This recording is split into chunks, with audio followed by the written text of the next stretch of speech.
folks. We are back to the dark era of abductions and arbitrary arrests, when people are disappeared, missing, taken, kidnapped, abducted. And I'm not sure it is by thugs, but in some cases, the trail leads right to security officials. And yes, let's not debate this term. Those are abductions. Because, folks, there is a proper procedure to how arrests are and should be done. We all know it. What we have here with masked men in plain clothing who don't identify themselves and grab people in the dead of night or in plain daylight is just pure thuggery. And it is that thuggery that we seem to have normalized. In 2024, 14 years after the promulgation of the Constitution, political dissent, difference of opinion, and the right to gather peacefully is something that the powers that be seem to be quite uncomfortable with. You see, in a period of just 2 months, the Kenya National Commission on Human Rights has recorded over 60 abductions and a record 682 arbitrary arrests. Those are not just numbers. They represent families and loved ones who are in great pain and anguish. And the incidents are as bizarre and as unacceptable as one would imagine. Take, for instance, Joseph Mwangi, a young 28-year-old who was abducted during the protests in June, blindfolded and driven to an unknown location. His family searched and searched for him for days, well beyond the 24-hour requirement to produce an arrested person in court. He was found 1 month later. 1 month later. And this was after being transferred between multiple stations. And who can forget veteran journalist Macharia Gaitho, who was abducted at, of all places, a police station. Pray tell, when they roughly bundled him into a car within the precincts of a police station, where were they taking him to?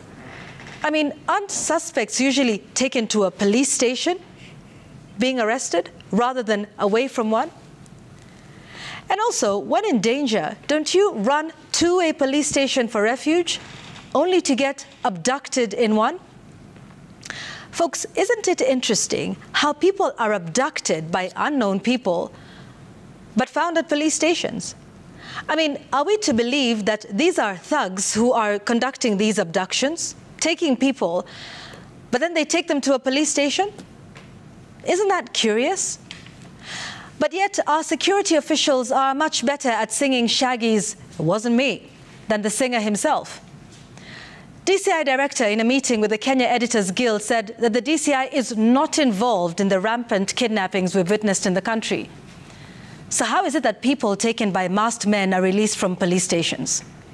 But it is also what he said after that that is more shocking. And allow me to quote him. He said, "I wish I knew where the missing Kenyans are." This is the man in charge of keeping Kenyans safe.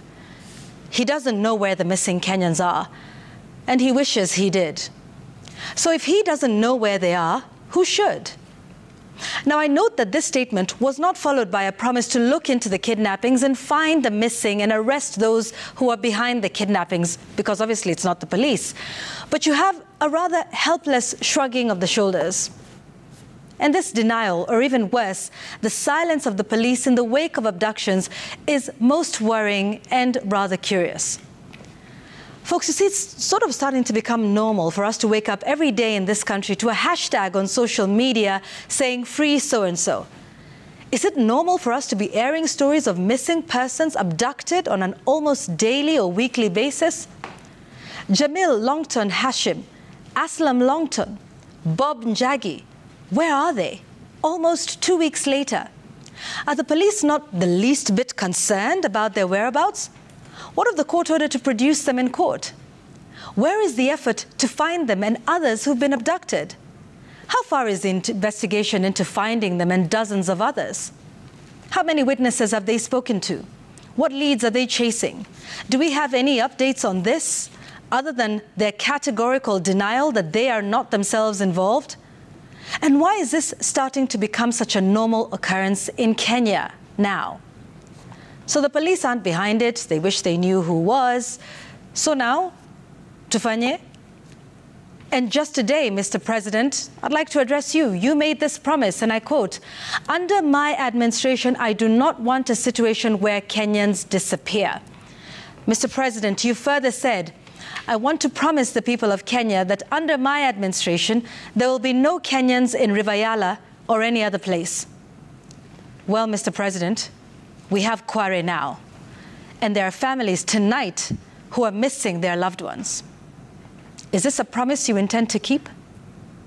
That's my take tonight.